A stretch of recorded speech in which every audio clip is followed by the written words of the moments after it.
Varicose వ్యాధితో బాధపడుతున్నారంట. తక్కువ ఖర్చుతో ట్రీట్మెంట్ కావాలి అనుకుంటే ఇవీస్ హాస్పిటల్ని సంప్రదించండి. నమస్తే రమ్మగారు. నమస్తే జయ. ఏదైనా ఒక మంచి స్టోరీ చెప్తారా? పూర్వమట ఒక రాజుగారు ఉండేవారు. ఈ రాజుగారికి భలే ఫ్యాన్సీ. ఆయన ఏదైనా పండగ వస్తే మొత్తం ఊరంతా పండగ చాటిచ్చి అందరూ పని మానేసి పండగ వేడుకల్లో పాలు పంచుకోవాలి అనేవాడు. ఓ, ఎంత మంచి రాజు. బానే ఉంది కదా. అయితే ఆయన పుట్టినరోజు అప్పుడు భలే గ్రాండ్గా చేసుకునేవాడు. ఆయన అందరూ పుట్టినరోజు వేడుకల్లో పాల్గొనాల్సిందే. ఎవరి పని వాళ్ళు చేసుకుంటే మధ్యలో వచ్చి ఒకసారి హాయ్ అని కేక్ కటింగ్ వచ్చి వెళ్ళిపోదామంటే కుదరదు. చాలా గ్రాండ్గా చేసుకునేవాడు. ప్రజలంతా పాలు పంచుకోవాలి, ఆయన తరహా అదనమాట. అయితే ఏమైంది, ఓ సంవత్సరం ఆయన పుట్టినరోజు వచ్చింది. ఊరంతా చాటిప్పేశారు, ఎవ్వరూ పనిలోకి వెళ్ళకూడదు. రాజుగారి పుట్టినరోజు సందర్భంగా అందరికీ రెస్ట్ అని ప్రకటించారు. అయితే ఏమైంది, ఎవరైనా పని చేస్తే పోనీ ఆయన ప్రకటించావు బాగానే ఉంది, ఎవరైనా పని చేసుకుంటే ఒప్పుకునేవాళ్ళు కాదు. రాజభట్లు వెళ్ళి వాళ్ళని లాక్కొచ్చి రాజుగారి దగ్గర పెట్టేవాళ్ళు. అయ్యో, వాడికి శిక్ష పడేది, పొట్టాడేవాడు. నేను చెప్పా కదా మీరు ఎందుకు చేశారు అనేవాడు. అయితే ఏమైంది, ఓ సంవత్సరం పుట్టినరోజుకి గ్రాండ్ సెలబ్రేషన్స్ జరిగినాయి. ఊరంతా భోజనాలు గీనాలు గందరగోళంగా పెట్టారు, ఏంటంటో చేస్తున్నారు. అయితే రాజభట్లు ఒక గొడారి వాడిని చూశారు. ఈ గొడారి వాడు అంటే ఏంటి, చెప్పులు కుట్టేవాడు. ఆ ఊళ్ళల్లో ఈ కథ రాసిన ఆయన వారి ఊర్లో అలా అంటారు కాబోలు. అయితే రాజభటులు చూసి, ఏరా నాయన రాజుగారి పుట్టినరోజు, నువ్వేమిటి ఈ పని చేస్తున్నావు, పని చేయొద్దని చెప్పాం కదా, నేనంతా టమ్కేసాం వినలేదంటే, పని చెప్పేదని నాకు ఎలా గడుస్తుందండి, ఆయన పుట్టినరోజు అయితే నన్ను చేయమంటారు అన్నాడు. అనగానే అయ్యి బాబోయ్ వీడికి ఏమిటి మరీ పొగరబోతనంగా ఉంది, పట్టండి వీడిని. ఇద్దరు రాజభట్లు చెరో రెక్కా పుచ్చుకుని వాడిని ఈడ్చుకొచ్చారు. రాజుగారి దగ్గరికి ప్రవేశపెట్టాడు. ఈ గోడారి వాడు లోపలికి వెళ్ళాడు. రాజుగారు అడిగాడు, ఏమోయ్ నా పుట్టినరోజు సందర్భంగా నేను అందరినీ పనులు మానేమన్నాను, నువ్వు కూర్చుని పని చేసుకుంటున్నావు, ఏమిటి నీ ఉద్దేశం? బాబు మీకు పుట్టినరోజు ఉంటే మీదండి, మా బండి ఎట్టా నడుస్తుందండి? మా బండి నడవదు, రోజు కుడితే కానీ నా కథ నడవదండి అన్నాడు. రాజుకి ఆశ్చర్యం వేసి, అదేమిటి నిన్న మొన్న అటు మొన్న సంపాదించావు అవన్నీ వెనకేసుకోలేదంటే వేసుకోలేదండి అన్నాడు. రాజు ఆశ్చర్యపోయాడు. నువ్వు రోజు పని చేస్తావు, రోజు డబ్బులు వస్తాయి, వెనకేసుకోకుండా ఎలా ఉంటావు, అసలు చెప్పు నీకు ఎన్ని డబ్బులు వస్తాయో చెప్పు అంటే, బాగా ఆలోచించి 6 అణాలు వస్తాయండి అన్నాడు. అనేసరికి తిండికి వాటికి నీకు ఎంత ఖర్చు అవుతుందో చెప్పు అన్నాడు ఆయన. నేను నా భార్య తినడానికి 2 అణాలు ఖర్చు అవుతుందండి, మా తిండికి సరిపోతుంది అన్నాడు. అప్పుడు రాజు అన్నాడు, మరి 6 అణాల్లో 2 తీసేస్తే 4 ఉండాలిగా, 4 అణాలు వెనకేసుకోవాలా నువ్వు అంటే, ఏం చేస్తానండి, 2తో రుణం తీరుస్తాను, 2 అణాలతో 2 అణాలతో రుణం ఇస్తున్నానండి అన్నాడు. రాజుగారు ఆశ్చర్యపోయాడు. ఒరి నీ బతుకు, 2 అణాలు రోజుకి 2 అణాలు అప్పు తీర్చాలంటే నువ్వు ఎంత తీసుకున్నావు? పోనీ తీర్చావనుకో, మరి ఇస్తానంటావేమిటి, అప్పిచ్చేంత స్తోమత ఉందా నీకు అనేసరికల్లా, అది కాదండి రుణాలు తీర్చడం అంటే, రాజుగారు ఆ వాక్యాలు పదే పదే మననం చేసుకుంటున్నాడు. ఏమిటో చెప్పు సరిగ్గా, నువ్వెవరికి ఇస్తావు, ఎవరికి తీసుకుంటున్నావు, ఏమిటి చేసావు అని అడిగేసరికల్లా ఇతను చెప్పాడు, కాదండి మా నాన్న వృద్ధుడు, ఆయన ఏం పని చేయలేడు, చిన్నప్పుడంతా నన్ను సాకాడు, ఈ చెప్పులు కుట్టడం అన్నీ నేర్పించాడు, వ్యాపారం చేయటం ఎలాగో నేర్పించాడు, పని చేయటం నేర్పించాడు. ఇప్పుడు కాళ్ళు కీళ్ళు కిందయి కూర్చుంటున్నాడు, ఆయనకి తిండి ఎట్లా గడుస్తుంది? నాన్న ఇంత చూశాడు, నన్ను పెళ్లి కూడా చేశాడు, మరి ఆయనకి రుణపడి ఉన్నాను కదా, 2 అణాలు ఇచ్చి మా నాన్న రుణం తీర్చుకుంటున్నానండి అన్నాడు. రాజుగారు ఆశ్చర్యపడి, అవురా అలాగా, నీ తిండికి అయ్యే 2 అణాలు నువ్వు మీ నాన్నకి ఇస్తావా రోజు? భలే బాగుంది, రుణం తీర్చుకోవడం నీ పితృభక్తికి చాలా మెచ్చుకుంటున్నాను నేను.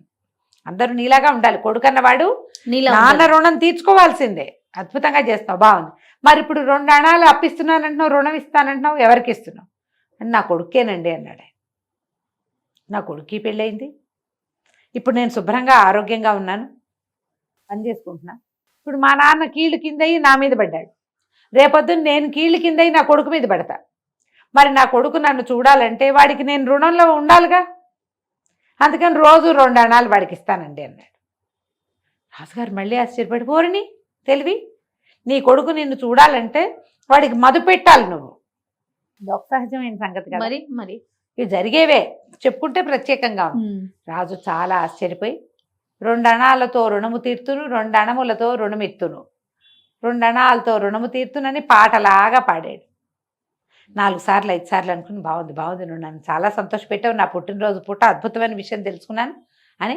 ఒరే గోవిందు, నీకు ఒక మాట చెప్తాను, నేను ఇది పొడుపు కథలాగా ఆస్థానంలో అందరికీ చెప్తా, నువ్వు మాత్రం ఈ రహస్యం ఎవరికీ చెప్పకూడదు అనేసరికి ఈయన అన్నాడు, ఇతను అది కాదండి, నేను మీతో మాట్లాడాను, ఈ మాట ఎట్ట దాచుకోను కడుపులో, పోనీ ఒక గడువు పెట్టండి, ఎన్నాళ్ళు చెప్పకుండా ఉండాలో చెప్పండి అంటే. రాదన్నాడు, 100 సార్లు నా దర్శనం చేసే వరకు నువ్వు ఈ విషయం ఎవరికీ చెప్పద్దు. కొడారివాడు రోజు రోజు వచ్చేవాడు కాదు, వాడి జీవితంలో మొదటిసారి రాజును చూశాడు. 100 సార్లు చూడాలంటే వాడు బతికుండగా అవుతుందా? అది అవదు. రాజు ఎత్తు వేసాడు అనమాట. అట్లా ఈ విషయం ఎవ్వరికీ చెప్పకూడదు నువ్వు, సరేనా అంటే గోడారివాడు ఒప్పుకున్నాడు. అలాగేనండి, 100 సార్లు మీ దర్శనం చేస్తే గానీ ఎవరికి చెప్పనండి అని వెళ్ళిపోయాడు. మర్నాడు పొద్దున బర్త్డే సెలబ్రేషన్స్ హడావిడి అంతా అయిపోయాక సభ తెచ్చారు. ఆహాహా, బర్త్డే చాలా బాగా అయింది అని ఇవన్నీ మాట్లాడుకుంటారు. మనం చేస్తాంగా పార్టీ, మర్నాడు బోల్డని డిస్కస్ చేస్తాం మనం. అలాగే రాజుగారు కూడా డిస్కస్ చేయబోయారు. మంత్రి సామంతులు అందరూ కూర్చుంటే రాజు అన్నాడు, నిన్న నా పుట్టినరోజు పూట బ్రహ్మాండమైన పొడుపు కథ ఒకటి తగిలింది, ఎవరు విప్పుతారో చూస్తా. 2 అణములతో రుణము నిత్తును, 2 అణములతో రుణము తీర్తును, లేదా ముందు తీర్తును తర్వాత ఇత్తును. దీని అర్థం ఏమిటో వివరించండి. అందరూ మొహామొహాలు చూసుకున్నారు. ఏమిటి ఇది, ఏం పాయింట్? 4 పీకు చచ్చినా ఎవరికి ఏం తెలియ, ఇంతేనా మీ తెలివి అంటాడు రాజు. మీకు తెలివి లేదంటాడు. ఏదైనా సలహా ప్రశ్న అడిగితే మీరు చెప్పలేరంటాడు. పొడుపు కథ పొడిచా మీరు చెప్పట్లేదంటాడు.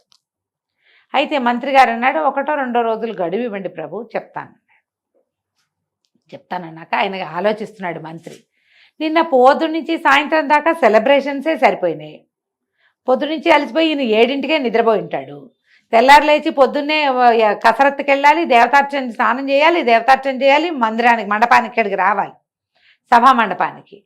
ఎవరితో మాట్లాడి ఈయన ఇది పట్టుకున్నారు అని బాగా ఆలోచించి నిన్న ఈయన గొడారివాడితో మాట్లాడాడు తెలిసింది. ఆయన కనిపెట్టారు. ఏం మాట్లాడారంటే, ఏమోనండి వాడు లోపలికి వెళ్ళాడు, వాళ్ళిద్దరే మాట్లాడుకున్నారన్నారు. అప్పుడు ఈ కిటుకేదో గొడారివాడికి తెలుసని మంత్రి గారు గొడారివాడి ఇంటికి పోయాడు. పోయి, ఏరా అబ్బాయి, నిన్న రాజుగారు నువ్వు ఏం మాట్లాడుకున్నారు చెప్పు. ఏవో మాట్లాడుకున్నామండి అన్నాడు గొడారివాడు. అనేసరికి మంత్రి అన్నాడు, అట్ట కాదురా, రాజుగారు ఒక పొడుపు కథ పొడిచాడు, దాని మూలం నువ్వని నాకు అనుమానంగా ఉంది. మీరేం మాట్లాడుకున్నారో చెబితే అప్పుడు నేను నీకు ఏమైనా ఇస్తాను, దానికి ఏమైనా సహాయపడుతుంది, ఏమైనా ఇస్తానంటే ఏమి ఇస్తారండి అన్న, నీకు ఏం కావాలంటే అది ఇస్తాను రా అన్నాడు. సరే, ఒక 100 కాసులు ఇప్పించండి, నేను నా కుటుంబం బతికిపోతామని గొడారివాడు చెప్పాడు. వాడికి వచ్చేది ఎంత రోజుకి 6 అణాలు, కాసు అంటే 16 అణాలు, అలాంటివి 100 అడిగేసరికి ఆయన సరేనని రొంటి నుండి ఒక 100 కాసుల మూట అప్పటికప్పుడే మనకు పర్సు ఉంటుందిగా, ఎత్తి చేతిలో పెట్టాడు.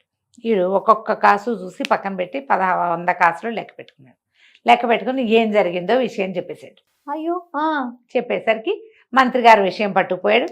మర్నాడు పొద్దున సభలో ఇలా చెప్పాడు, ఒక వ్యక్తి తన సంపాదనని గురించి ఒక వంతు తను ఉంచుకుని ఓ 2 వంతులు పితృ రుణం తీర్చాలి, 2 వంతులు కుమారులకి రుణం ఇవ్వాలి. మనం పెద్దవాళ్ళని చూసుకోవాలి, పిల్లల్ని చూసుకోవాలి. పెద్దవాళ్ళనేమో వెదవాళ్ళని ఎందుకు చూస్తాము, మన రుణం తీర్చుకోవడానికి చూస్తాం. పిల్లలని వాళ్ళు మనకి రుణపడడానికి చూస్తాం. ఈ కథ అంతా చెప్పేసరికల్లా అందరూ చప్పట్లు కొట్టారు. రాజుగారు సంతోషించాడు, కానీ ఆయన కొళ్ళు పడిపోయింది. ఈ విషయం మీకు ఎవరు చెప్పారు, నిజం చెప్పండి అని మంత్రిని బెదిరించాడు. గోడారివాడు చెప్పాడండి అన్నాడు ఆయన. ఓహో, నేను పచ్చి కోపం వచ్చేసింది, అన్న దుర్మార్గుడా, నేను చెప్పే కదా నీకు చెప్పొద్దని. ఆ గోడారివాడిని పిలిపించి ఏరా అబ్బి, జరిగింది చెప్పావు, నేను కాదన్ను, కానీ 100 మార్లు నా దర్శనం చేస్తే కానీ చెప్పొద్దన్నాను కదా అంటే, అయ్యా 100 మార్లు మీ దర్శనం చేశానండి అన్నాడు గోడారివాడు. అనగానే రాజు ఆశ్చర్యపోయాడు. నిన్న అది జరిగింది, ఇవాళ ఇది జరిగింది, నేను మొన్నటి తర్వాత నువ్వు ఇవాళే వస్తున్నావు, ఎప్పుడు చూసావు నువ్వు 100 మార్లు, ఇలా దొంగ అబద్ధాలు ఆడతావు నువ్వు అనేసరికి నేను అబద్ధం ఆడలేదండి, పెద్ద మంత్రి గారిని పిలిపించండి. మంత్రి గారు వచ్చారు. అయ్యా, మీరు నాకు 100 కాసులు దయచేశారా దయచేయలేదా అని అడిగాడు. రాజుగారు ఎదురుకుండా ఉంది. ఇప్పుడు నేను లంచం ఇచ్చానని చెప్పాల్సి వచ్చింది. 100 కాసులు ఇచ్చాను స్వామి అన్నాడు. ఒక్కొక్క 100 కాసులని నేనేం చేశానండి అన్నాడు. లెక్క పెట్టుకున్నావు అన్నాడు. ఎలా లెక్కెట్టానండి అన్నాడు. మంత్రికి అర్థం కాలేదు ఏమిటి ప్రూవ్ చేయడానికి చూస్తున్నాడు వీడు. ఇప్పుడు ఏం ప్రూఫ్ కోసం వీడు చూస్తున్నాడంటే కాసులు చూసుకున్నావు అని. కాసు మీద ఎవరున్నారండి అన్నాడు. కాసు మీద రాజుగారి బొమ్మ ఉంది. 100 కాసులు చూశాడు. 100 సార్లు మీరు దర్శనం చేశారు అయిపోయింది. కాబట్టి చెప్పానండి. రాజుగారు ఆశ్చర్యపోయాడు, అమ్మా వీడిది మామూలు తెలివి కాదు, మంచి బ్రెయిన్. మంచి బ్రెయిన్, చాలా బ్రెయిన్ ఉంది అని గొడారి వాడికి చెప్పాడు. వాడికి ఇంకో 100 కాసులు ఇచ్చి నువ్వు ఆరణాలు సంపాదించద్దు, మాకు ఆస్థానంలో సలహాదారుగా ఉండు, ఓహో, రోజు వచ్చి ఇక్కడ కూర్చో, ఏదైనా మంచి ఐడియాలు ఇద్దుగానని అని చెప్పి వాడిని పంపించేశాడు. కథ కంచికి మనం ఇంటికి. చాలా చాలా బాగుందండి. నమస్తే రమ్య గారు. నమస్తే.